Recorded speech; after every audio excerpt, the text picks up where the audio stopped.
अस्सलाम वालेकुम जी प्यारे बच्चों। मुझे उम्मीद है कि आप सब खैरियत से होंगे। आज हम दोबारा अपने लेक्चर्स की तरफ आए हैं, तो मैं आपको वेलकम करती हूँ। बच्चों, आपको पता है हम फर्स्ट सेमेस्टर का कोर्स फाउंडेशन ऑफ एजुकेशन पढ़ रहे थे और इसमें unit number 3 psychological foundation of education का हमने स्टार्ट किया था। इसमें हमने लर्निंग थेरीज पर बात कर रहे थे, जिसमें बिहेवियरिस्टिक थेरी पर लास्ट टाइम हमारी बात हुई थी। आज बच्चों हम नेक्स्ट लर्निंग थेरी जो जिसका टाइटल है, टॉपिक है हमारा आज the social cognitivist perspective on education, यानी हमने आज कॉग्निटिव थेरी ऑफ लर्निंग को पढ़ना है। कॉग्निटिव थ्योरी ऑफ लर्निंग को पेश करने वालों में जो लोग हैं वो हैं काफ्का, कोहलर एंड आसुबेल। ये बेटे BEL है, ओके। ये तीन मेन इसके थिंकर्स हैं जिन्होंने कॉग्निशन पर बात की है। हम पहले कॉग्निटिव की थोड़ी सी मैं आपको डिफाइन कर दूं, तो बेटे जो मैं बोल रही हूँ उसको आप लिख लें तो ये आपके लिए बेहतर होगा, और जो आपको स्लाइड पर पॉइंट्स नज़र आ रहे हैं ये तो आप पहले की तरह डेफिनेटली लिखेंगे।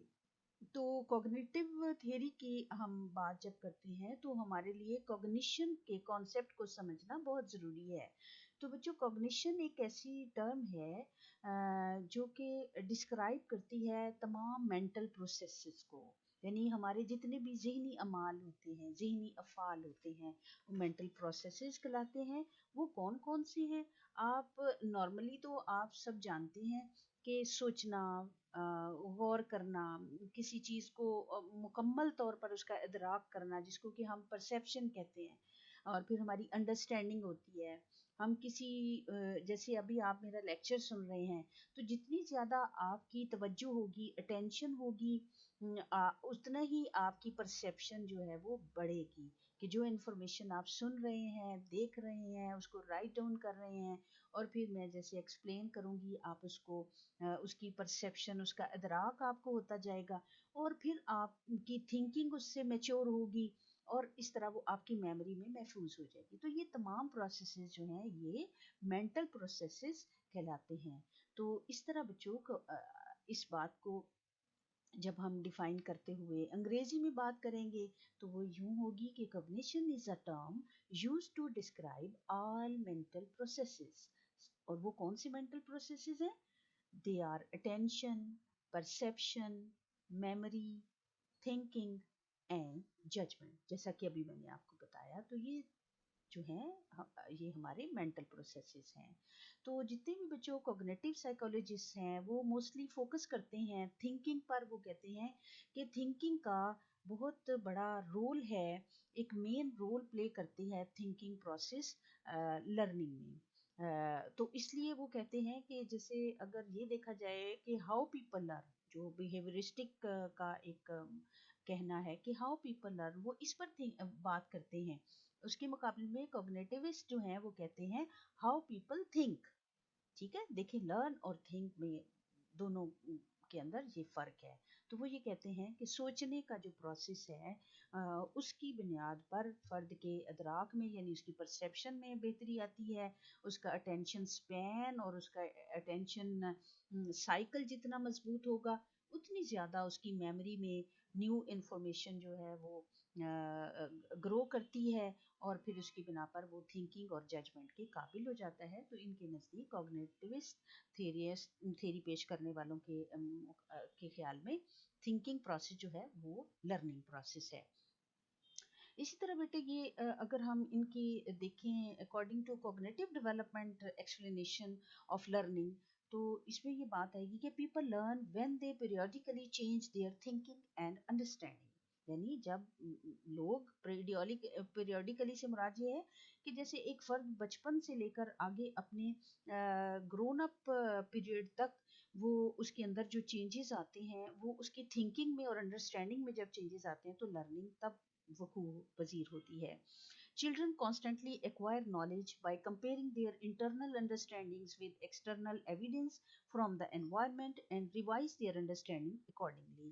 यानी ये कहते हैं कि बच्चे अपनी इब्तदाई उम्र से लेकर जब तक वो सीखते रहते हैं, यानी कि मैच्योर होने की उम्र तक जो वो नॉलेज एक्वायर करते हैं उसको वो अपनी इंटरनल जो उनकी अंडरस्टैंडिंग्स होती हैं अपने न्यू नॉलेज को एक एक्सटर्नल एविडेंस के तौर पर उसके साथ कंपेयर करते हुए उनकी अंडरस्टैंडिंग जो है वो डेवलप होती रहती है और इस तरह लर्निंग का प्रोसेस जो है वो कंप्लीट होता है। ठीक है बच्चों, अब इस सारी गुफ्तगू के बाद ये मैंने कुछ लिखे हुए उनको पॉइंट्स हैं, मजीद जो भी मैंने बोले हैं वो भी आपने मेंटल प्रोसेसेस के जो पॉइंट्स हैं वो आपने सुन के लिख लेने हैं। अब मैं ये आपके सामने मजीद बात करती हूँ कि cognitive learning refers to the higher level learning involving, ये वही जो हमने मेंटल प्रोसेस की बात की ना उसी को मजीद एक्सप्लेन किया है इस पॉइंट पे मैंने कि कॉग्निटिव लर्निंग ऐसी लर्निंग है जिसका लेवल बड़ा हाई है क्योंकि इसमें इंसान की दिमागी कुव्वतें उसकी सलाहियतें जो हैं वो इन्वॉल्व होती हैं।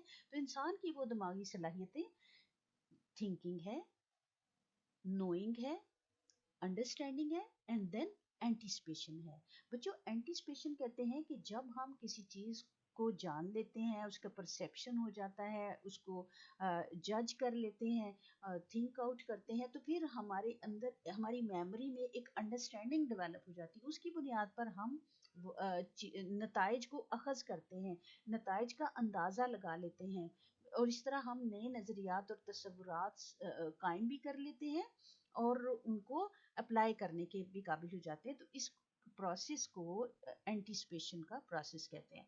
अभी नेक्स्ट मैं आपको एक मिसाल बताऊंगी तो उसको सुनने के बाद फिर आपको समझ में आ जाएगा कि एंटीसिपेशन को अमली तौर पर किस तरह से हम एक्सप्लेन करते हैं। ये CL for cognitive learning.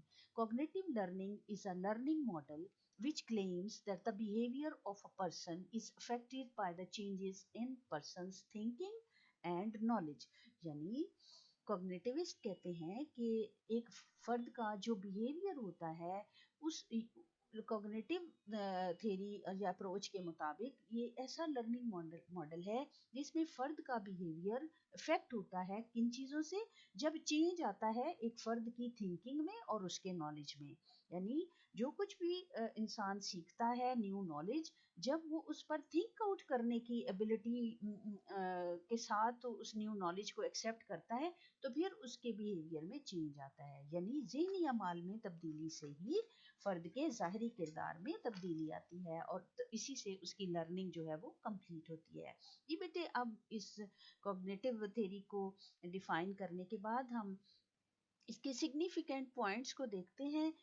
In points में आप आइए, आपको ये नज़र आ रहा होगा कि नंबर 1 पॉइंट है the observable behaviour is influenced by the individuals thought. ये जो ऊपर अभी हमने बात की है ना थिंकिंग और नॉलेज, तो वो कहते हैं कि थिंकिंग और नॉलेज क्या है, इससे एक इंडिविजुअल की थॉट बिल्ट अप होती है।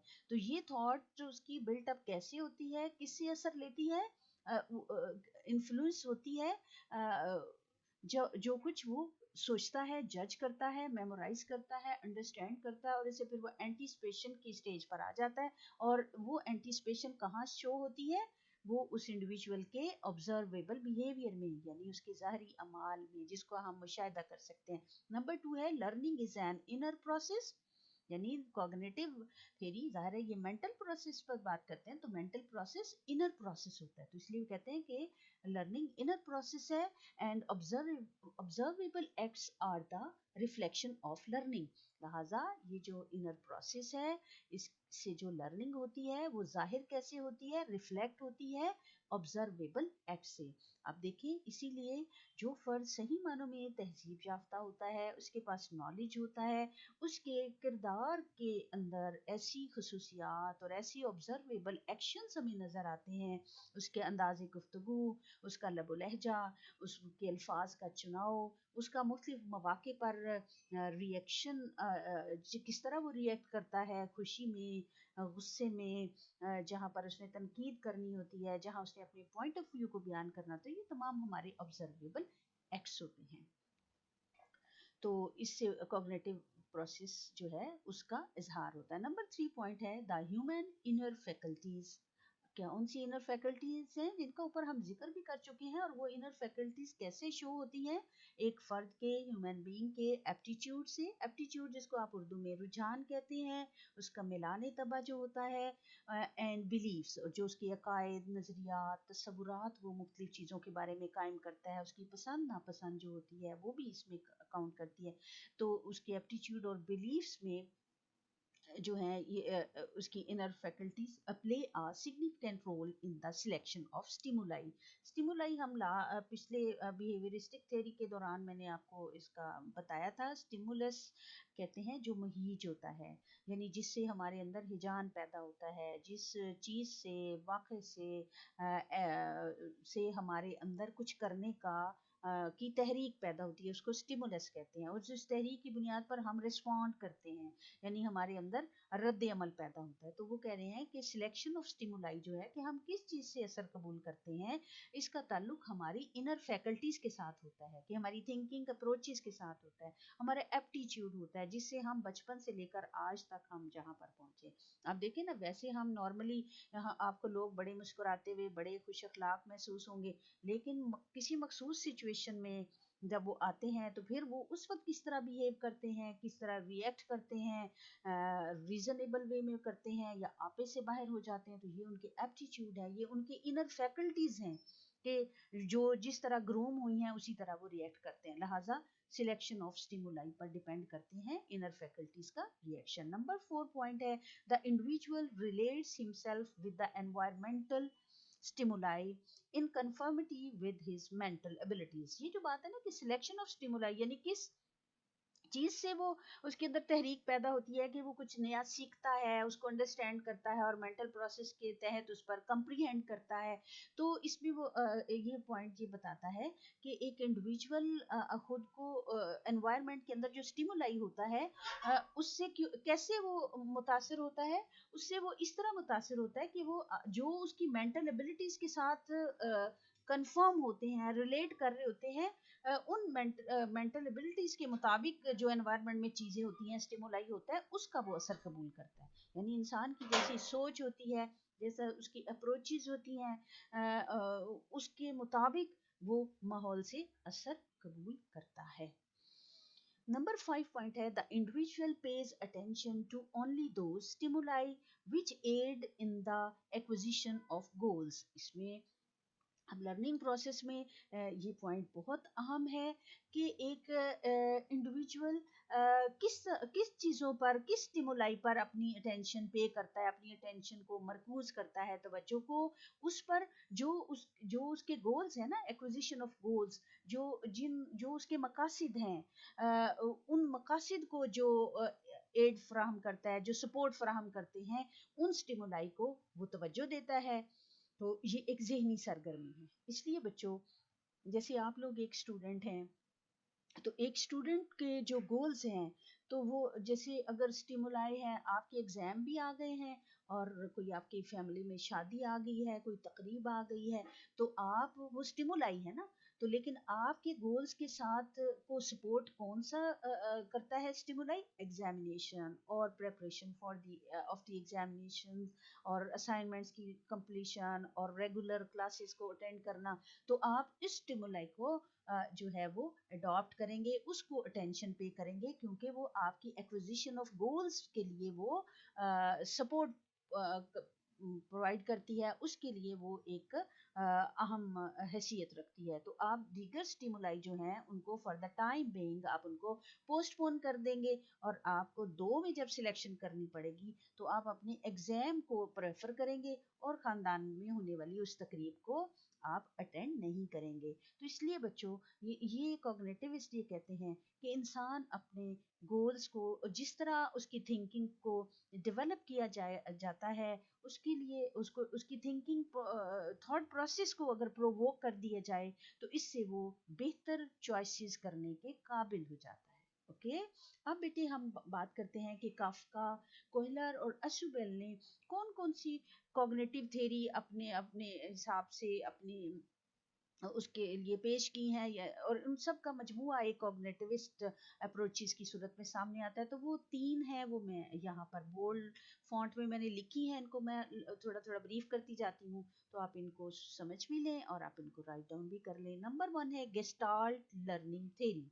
ये थ्योरी भी पेश की, तो इन्होंने इसके भी 3 यहाँ पर मैंने ये पॉइंट एक तरह के बनाए हैं, आप इनको देखें। अ पर्सन यानी गेस्टाल्ट की ये एक्सप्लेनेशन है। A person analysis the whole situation, यानी एनालाइसिस, वो एनालाइज करता है होल सिचुएशन को फॉर द अंडरस्टैंडिंग, समझने के लिए।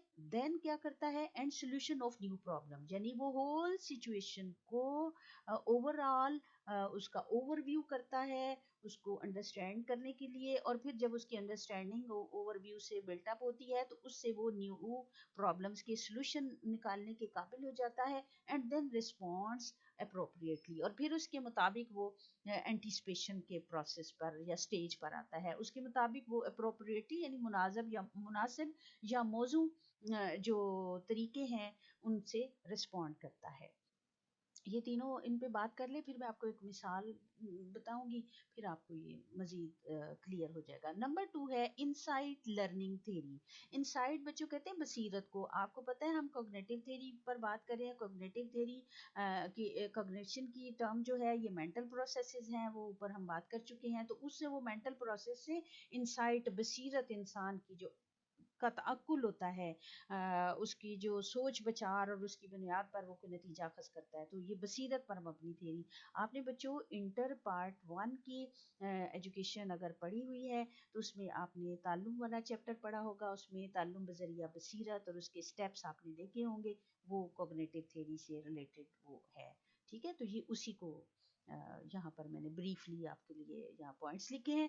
नंबर 1 यानी उसमें क्या होता है कि आप sudden reconstruction of the situation या प्रॉब्लम, ठीक है, ये सिचुएशन की स्पेलिंग आप मुकम्मल कर रहे हो, प्रॉब्लम यानी एक अचानक सूरत हाल या प्रॉब्लम जो है वो रिकंस्ट्रक्ट होती है, और उसमें फिर क्या करता है, उसमें घिरने वाला फर्क and awareness of all the relevant aspects of the problem, यानी उस सिचुएशन या प्रॉब्लम से रिलेटेड तमाम एस्पेक्ट्स जो पहलू होते हैं उनके बारे में ज़हनी अमाल को काम में लाते हुए अवेयरनेस पैदा करने की, अवेयरनेस हासिल करने की कोशिश की जाती है। और उस अवेयरनेस के बाद तीसरा स्टेप क्या होता है, for the solution of the problem, और उस अवेयरनेस की बुनियाद पर जो प्रॉब्लम होती है उसका सोल्यूशन सॉर्ट आउट कर लिया जाता है, चूज कर लिया जाता है। तो ये बसीरत पर मबनी फैसले जो हैं, इनको हम कह सकते हैं कि ये कॉग्निटिव थ्योरी की बड़ी ही उम्दा मिसाल है।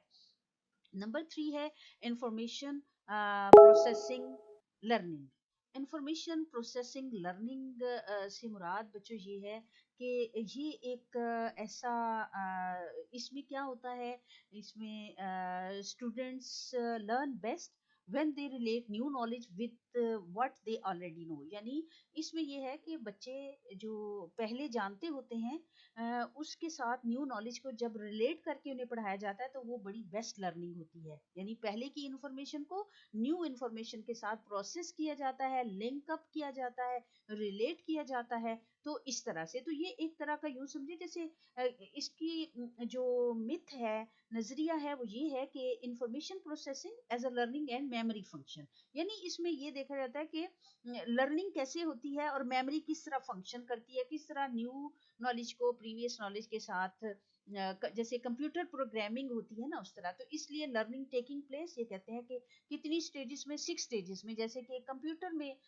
जो डाटा है या इंफॉर्मेशन है उसको प्रोसेस किया जाता है, तो इसलिए इसको इंफॉर्मेशन प्रोसेसिंग लर्निंग कहते हैं। तो इसके 6 स्टेप में इनपुट, यानी आप कोई इंफॉर्मेशन डालते हैं, देते हैं, फिर उसकी कोडिंग करते हैं, उसकी स्टोरेज होती है, फिर रिट्रीवल होता है। ये रिट्रीवल बेटे यहाँ पर IEVAL, ठीक है, इसको आप लिख लें VAL। रिट्रीवल होता है कि किसी चीज को गेन करना, गेट बैक करना, ठीक है, और फिर उसकी डिकोडिंग करना, और देन आउटपुट, यानी फिर वो फाइनल एक सोल्यूशन के तौर पर फाइनल एक न्यू लर्निंग जो है वो अकर हो जाती है, taking place in the situation.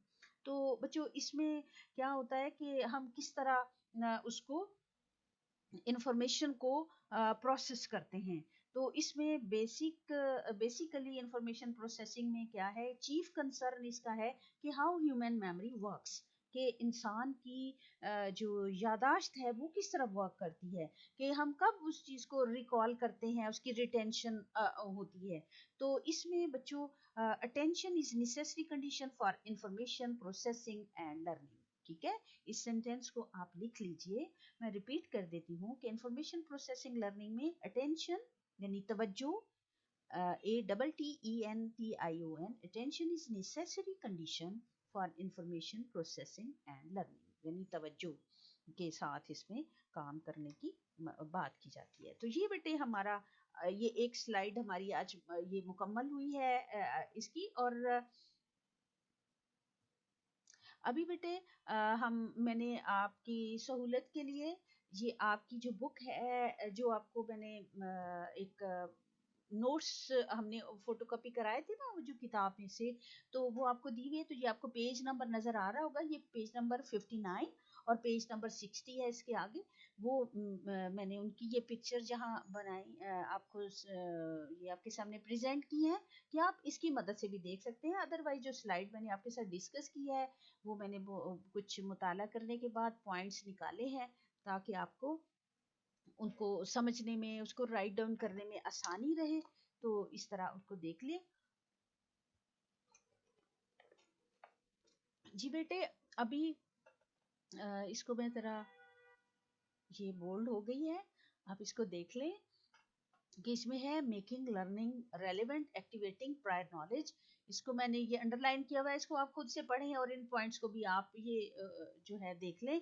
Relevant prior knowledge, ये जो भी हम बात कर रहे थे कि जो प्रायर कहते हैं जो पहले वाला होता है ना, जो पहले सीखा होता है, ठीक है, उसके साथ न्यू नॉलेज को जो है वो रिलेट कर लिया जाए, तो इस तरह से एक इफेक्टिव टीचिंग हो सकती है। तो ये एक मेंटल प्रोसेस होता है कि हम बच्चे की जो मेमोरी में पहले है, जो उसके नॉलेज में पहले चीज़ें हैं, उन चीज़ों को बुनियाद बना के उनके साथ रिलेट करके, तो फिर इसके लिए जो इंफॉर्मेशन टेक्निक है वो क्वेश्चनिंग टेक्निक्स के साथ रिलेट किया जा सकता है।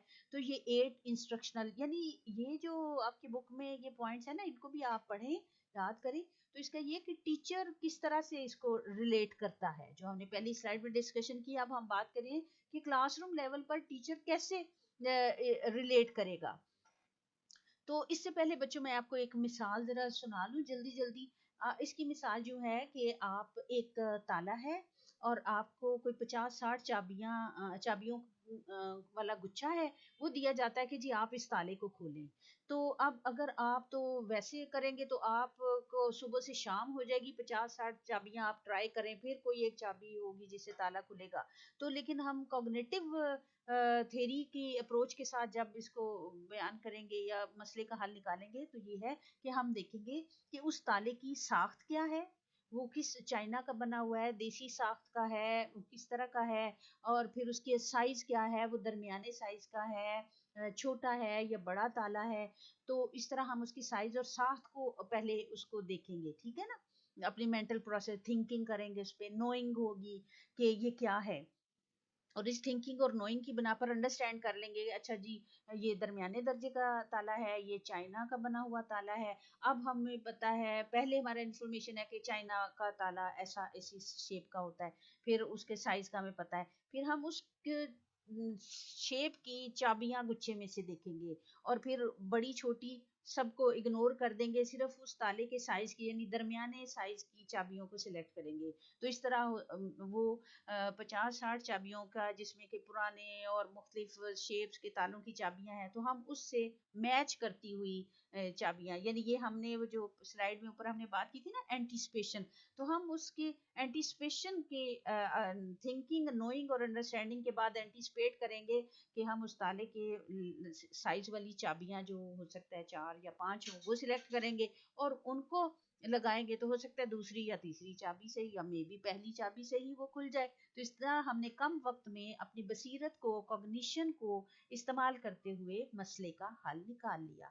अपनी प्रीवियस नॉलेज को, प्रायर नॉलेज की बुनियाद पर हमने क्वेश्चन टेक्निक्स को अपनाते हुए कि हमने देखा कि अच्छा ये ऐसा है तो फिर कैसी चाबियां होंगी, दरमियाने साइज की होंगी, इस साथ की होंगी। तो फिर आप ये इस मिसाल को जहन में रखते हुए आप ये देखें कि एक टीचर किस तरह से इन स्टेप्स के साथ अपनी टीचिंग को इफेक्टिव बना सकता है कॉग्निटिव थ्योरी या अप्रोच को इस्तेमाल करते हुए। एक्टिवेटिंग मोटिवेशन, यानी मोटिवेट करें ना पहले बच्चे को कि वो अपने प्रायर नॉलेज को इस्तेमाल करे, रिकॉल करे और उसकी बुनियाद पर नई चीज को समझने की कोशिश करे। और आप इस तरह के क्वेश्चन, इस तरह की मिसालें, इस तरह की फॉर्मेट बनाएंगे अपने लेक्चर का, अपने सबक का, अपने लेसन का एज अ टीचर, कि उससे आपका बच्चा मोटिवेट हो जाएगा कि हाँ मुझे कुछ कुछ तो पता है, तो वो मोटिवेट हो जाएगा, एंशियस हो जाएगा। और इस तरह informating of the learner of the objective. तो असल में लर्नर का जो ऑब्जेक्टिव है वो सीखना है, तो इस तरीके से जब आप उसको इन्फॉर्मेशन देंगे तो वो जज्बे के साथ, खुशी के साथ, शौक के साथ, और एक जिसको कहते हैं ना ईगर टू नो का जो जज्बा है उसके साथ वो आपके लेसन में इन्वॉल्व हो जाएगा। फिर है डायरेक्टिंग अटेंशन। फिर आप बच्चे को बताएं कि उसने अटेंशन किन चीज़ों पर देनी है। आप मेन पॉइंट्स, जैसे अब हम लेक्चर देते हैं तो इतनी किताब में 4-5 पेजेस का एक आर्टिकल अगर हम पढ़ते हैं या वो, तो उसमें से पॉइंट्स टीचर निकाल लेता है और जो अटेंशन की चीज़ें हैं वो उनको सिक्वीज करके बच्चों के सामने पेश करता है। तो इस तरह बच्चों को अपनी अटेंशन को फोकस करना, मरकूज करना आसान हो जाता है। फिर है स्टिमुलेटिंग रिकॉल। और फिर जब उन पॉइंट्स को टीचर बच्चों के सामने पेश करता है तो स्टिमुलेट करता है कि वो रिकॉल करें अपने प्रायर नॉलेज को, और इस तरह न्यू नॉलेज के साथ वो उसको रिलेट करें। फिर क्या, प्रोवाइडिंग लर्निंग गाइडेंस। फिर इस तरह जब टीचर लर्निंग गाइडेंस यानी न्यू लेसन, न्यू इन्फॉर्मेशन बच्चों के सामने प्रेजेंट करता है तो बच्चों को वो आसानी से, और अभी हमने बात की ना कि अटेंशन बड़ी जरूरी है, ये बड़ा मेन रोल, चीफ कंसर्न है अटेंशन का इसमें। तो इस तरह लर्निंग गाइडेंस से बच्चे न्यू नॉलेज को, न्यू इन्फॉर्मेशन को कैप्चर करते हैं, उसको सुनते हैं। Enhancing retention. रिटेंशन का ये मीनिंग मैंने आपके लिए लिख दिया है, the power of remembering things, या मेमोरी जिसको कहते हैं, कि चीज़ों को या नॉलेज को याद करने की जो पावर है। तो फिर जब इस तरह बच्चे समझ जाते हैं फिर वो उसको मेमोराइज कर लेते हैं, याद कर लेते हैं। तो बच्चों इस रिटेंशन को हम रट्टा नहीं कहते, इसको हम क्रैमिंग नहीं कहते, इसको वो जो मैं बात करती हूँ ना लर्न बाय हार्ट, यानी दिल से, दिल के अंदर वो एक जज्बा पैदा हो चुका होता है समझ बूझ, अंडरस्टैंडिंग और नोइंग की बेस पर। तो फिर मेमोरी जो है ना वो आपकी बड़ी स्ट्रांग हो जाती है। फिर है प्रमोटिंग ट्रांसफर ऑफ लर्निंग। वही बात के पिछले चीज़ों के साथ रिलेट करके ट्रांसफर ऑफ लर्निंग होती है कि नया नॉलेज जो है वो ट्रांसफर होता है। फिर है एलिसिटिंग परफॉर्मेंस। अब जो कुछ भी आप, एलिसिटिंग का भी मीनिंग मैंने आपके लिए लिखा है, टू ब्रिंग आउट और ड्रॉ आउट, टू प्रोवोक। यानी जब किसी चीज को हम ड्रॉ आउट करते हैं, पेश करते हैं, यानी जो कुछ सीखा है, जैसे ताले वाली मिसाल को जहन में लाएं कि यहाँ तक बच्चे ने पिछले सारे नॉलेज और उसकी बुनियाद पर सिचुएशन को स्टेप बाय स्टेप समझा और फिर एंटिसिपेट किया। तो फिर वो क्या करते हैं, उसको फिर ट्राई करते हैं ना उन चाबियों को, तो वो उसकी परफॉर्मेंस है। तो एलिसिट करता है यानी ब्रिंग आउट करता है, जो उसकी जो कुछ उसने समझा होता है, जाना होता है, उसको वो परफॉर्म करता है, उसको एक्ट करता है। वो तो हम पहले पढ़ चुके हैं ना कि ऑब्जर्वेबल एक्शन से जो है वो लर्निंग रिफ्लेक्ट होती है। प्रोवाइडिंग फीडबैक, और फिर वो क्या है उसको सीख लेता है, जान लेता है, ताला खुल गया, मसला हल हो गया, पता चल गया कि ताला कैसे खुलता है। तो ये इससे मुराद है। ओके तो बच्चों अब हम नेक्स्ट चलते हैं। ये ऊपर वाले 8 पॉइंट्स के साथ ही इसका ताल्लुक है। ये these 8 events are paired with Gagne learning phases, यानी इनको उन लर्निंग फेजेस के साथ, तो ये भी इसको देख लें। पहला फेज मोटिवेशन फेज है। एप्रीहेंडिंग, एप्रीहेंडिंग कहते हैं अंडरस्टैंडिंग को, डिटेन करना, कुछ गेन करना, कुछ यानी सोच विचार के बाद जो इमेजिन करते हैं, एक पिक्चर माइंड में बनती है ना, तो उसके बाद उसको हम प्रैक्टिस में लाते हैं, परफॉर्मेंस में लाते हैं। एक्विजिशन फेज, एक्विजिशन जब एक्सेशन हो जाती है, गेनिंग हो जाती है, इसके लिए भी अभी एक मिसाल आपको देती हूँ तो ये फेजेस आपको और क्लियर हो जाएंगे। फिर है रिटेंशन फेज। रिटेंशन यानी जब हम उसको याद कर लेते हैं, हमारे जहन नशीन हो जाता है वो नॉलेज। फिर उसको रिकॉलिंग फेज, जैसे अगर आपका टेस्ट होता है, क्वेश्चनिंग होती है, एग्जाम होता है, तो जो कुछ आपने रिटेंशन किया हुआ है, याद किया हुआ है, समझने के बाद उसको आप रिकॉल करते हैं और आप आंसर दे देते हैं। आप पेपर में अपने क्वेश्चन जो हैं उनको उनको लिख लेते हैं, बता देते हैं। फिर जनरलाइजेशन फेज है। जनरलाइजेशन कहते हैं यूनिवर्सलाइजेशन, यानी जैसे ताले वाली मिसाल को सामने लाए ना कि उसमें जब हुआ तो आपने इसको यूनिवर्सलाइजेशन के असूल के तहत अपने जहन में बात होगी कि किस तरह से मामलात को हमने देखना है और किस तरह अपनी मकसद से मुतल्लिका जो हल हैं उनको चूज करना है। फिर आप उसको परफॉर्म करते हैं और फिर फीडबैक फेज के ताला खुल गया, मसला हल हो गया। इसके लिए मैं आपको जल्दी जल्दी मिसाल बता दूं। आपने गन्ने का रस तो पिया होगा और निकलते हुए भी देखा होगा, तो उसमें आपने देखा कि मोटिवेशन फेज और एप्रीहेंडिंग फेज में क्या है, गन्ना जो है वो उसका वो जो बेलना होता है साफ गन्ने को किया हुआ होता है और उसके अंदर वो आपने एक गिलास उसे कहा मुझे दे, तो उसने उसके अंदर गन्ने रखे हैं और फिर उसको बेलने को चला दिया है। फिर एक्विजिशन फेज में क्या होता है, एक्सेशन होती है यानी गेन करते हैं, वो बेलने में से यानी वो उसमें से निकलता है यानी उसकी समझ को निचोड़ा जाता है। और फिर वो रिटेंशन फेज में से यानी वो गन्ने का रस निकलता है और बेलने में से बाहर आता है। रिकॉलिंग फेज यानी कि वो रिकॉल हो गया, वो बाहर आ गया ना, वो ग्लास में आ गया। उसको फिर जनरलाइज फिर उसमें उन्होंने क्या किया, और फिर परफॉर्मेंस फेज में उसके अंदर लेमन डाला या उसको स्ट्रेन किया यानी छाना, और फिर उसको ग्लास में फीडबैक आपको दे दिया। आपने गन्ने को देखा, आपने कहा बड़े अच्छे गन्ने हैं और हम इनका रस पीते हैं, तो फीडबैक ग्लास की सूरत में आपके पास आ गया। ठीक है, तो इस तरह इंसान के दिमाग में मालूमात प्रोसेस होती हैं, थिंकिंग करते हैं, वो नो करता है, उनको जानता है, नो हाउ होती है। फिर उस मेंटल प्रोसेस के बाद फिर जब आपके किरदार में वो चीज़ें जाहिर होती हैं तो वो समझे वो जूस का गिलास है, उसको आप इंजॉय करते हैं। ठीक है ना? तो इस तरह आप देखें सीखना कितना मज़ेदार और दिलचस्प है। जब आप सीखते हैं समझने के बाद और अपने मेंटल प्रोसेस के साथ, तो आपका माइंड ग्रो करता है, आपका माइंड जो है वो अपलिफ्ट करता है, उसकी थिंकिंग एबिलिटी जो है वो प्रोवोक हो जाती है। और इस तरह ही तो कुरान पाक में भी कहा गया है कि क्या जानने वाले और ना जानने वाले बराबर हो सकते हैं? नहीं हो सकते। जो मेंटल प्रोसेस के तहत कुछ चीज़ों को सीखते हैं, जांचते हैं, तो उनके अंदर ऐसी तब्दीली आ चुकी होती है कि जो एक पॉजिटिव, अब ये डिपेंड करता है कि हम क्या सीख रहे हैं, क्या कर रहे हैं। तो इसको लर्निंग के साथ आप रिलेट करके देखें। तो इसमें बच्चों क्या होता है, ये ऊपर आपने देखा, ये आपकी बुक के अंदर है, ये पहला ये ए पार्ट है कि मेकिंग लर्निंग रेलिवेंट, इस तरह आप रेलिवेंट उसको बनाते हैं। और नंबर 2 है एडवांस ऑर्गेनाइजर्स। इसमें यह है कि general statements given before instructions, यानी आप क्लास में बच्चों को पढ़ाएं तो कैसे करें कि पहले आप जनरल स्टेटमेंट्स यानी डिफाइन करें, फिर उनके इंस्ट्रक्शंस दें उनको पहले कि कैसे काम करना है, फिर relate new information to existing knowledge. और असुबेल कहते हैं कि advance organisers increase students understanding of certain kinds of material, यानी आप कॉग्निटिव थ्योरी को इस्तेमाल करते हुए इन स्टेप्स के साथ अपने लेसन को प्रिपेयर करेंगे। तो लेसन प्रेजेंट करने से पहले उनको इंस्ट्रक्शन दें, और इस तरह न्यू नॉलेज को प्रीवियस नॉलेज के साथ जब रिलेट करते हैं तो इससे अंडरस्टैंडिंग जो है वो अपलिफ्ट हो जाती है। एक्टिवेटिंग प्रायर नॉलेज ये हम पहले बात कर चुके हैं। ठीक है। और नंबर 3 पे स्टेप है एनालॉजी। एनालॉजी को ये उसका मैंने मीनिंग लिख दिया, a relationship of resemblance between two situations, यानी जो पहले की सिचुएशन है उसको न्यू सिचुएशन के साथ आप असेंबल कर लेते हैं, जोड़ लेते हैं। तो इस तरह जो रिलेशनशिप है उस रिलेशनशिप को एनालॉजी कहते हैं। ठीक है।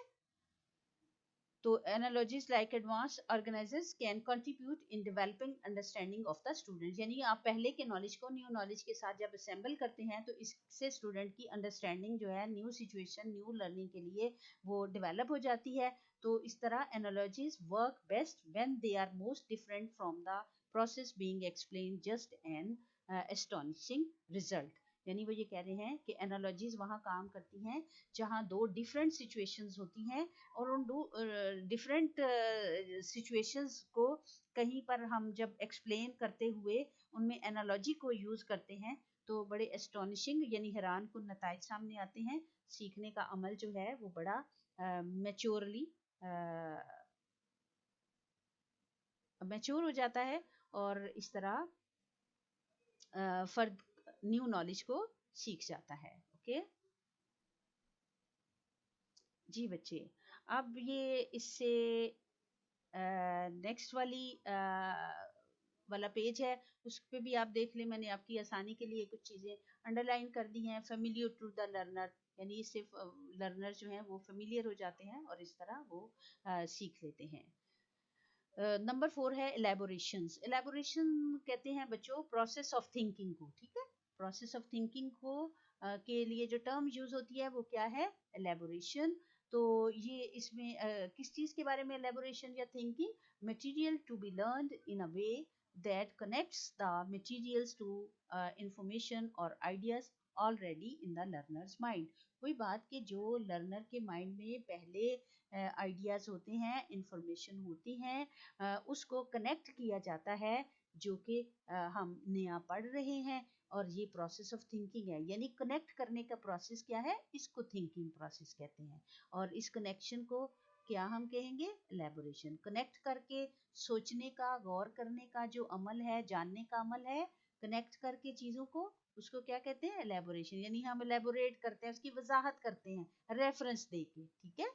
रेफरेंस देके वहाँ ये बात हुई थी, वो ये था, वो ये मामला था, उसको अगर इस सिचुएशन में रखें तो इसका मतलब है कि ये ऐसे होगा, ठीक है जी। फिर इसमें ये है arbitrary until we give meaning by making linkage with hair dye. ये एक मिसाल ऊपर ये हेयर डाई की है ना, इसको आप पढ़ लीजिएगा। तो वो ये कह रहे हैं कि अगर एक बच्चा जो है वो पढ़ता है, जानता है, उसे कहते हैं कि वो नई चीज़ों को किस तरह से पुरानी नॉलेज के साथ रिलेट करे, तो ये जो कनेक्शन है इससे लर्निंग प्रोसेस जो है वो कंप्लीट होता है। वैसे बच्चों जो आपको मैंने आपके लिए स्लाइड बनाई है, वो स्लाइड एक तरह के सारी चीज़ को मैंने इजी वर्ड्स में उसको जो है वो एक्सप्लेन किया है। लेकिन आप ये जो पॉइंट्स है ना, ये जैसे एलेबोरेशन का है, और पीछे हमने वो देखा है एलेबोरेशन के अलावा एनालॉजी को देखा है, एडवांस ऑर्गेनाइजर को देखा है, और सबसे ऊपर मेकिंग लर्निंग रेलिवेंट या एक्टिवेटिंग प्रायर नॉलेज। तो ये 4 स्टेप्स जो है ना, इनको भी आप कॉग्निटिव थ्योरी के अंडर इनको लर्न कर लें, याद कर लें। इंशाल्लाह बच्चों अभी मैं आपको 2 और हमारी लर्निंग थ्योरीज रह गई हैं, उसका भी लेक्चर मैं अपलोड कर दूंगी। आप बच्चों इनको राइट डाउन कर लें, जैसे पहले मैंने आपको बताया हुआ है कि फाइल बना लें, तो ठीक है। आई होप सो कि आपको कॉग्निटिव थ्योरी पसंद आई होगी। अगर कोई क्वेश्चन हो तो फील फ्री कॉन्टेक्ट मी इन व्हाट्सएप ग्रुप, और फिर इंशाल्लाह हम इसी तरह डे बाय डे आगे आगे पढ़ते जाएंगे, और आप एक अच्छे टीचर बनने की जो है आपके अंदर एबिलिटी पैदा हो जाएगी। Good luck. अल्लाह हाफिज।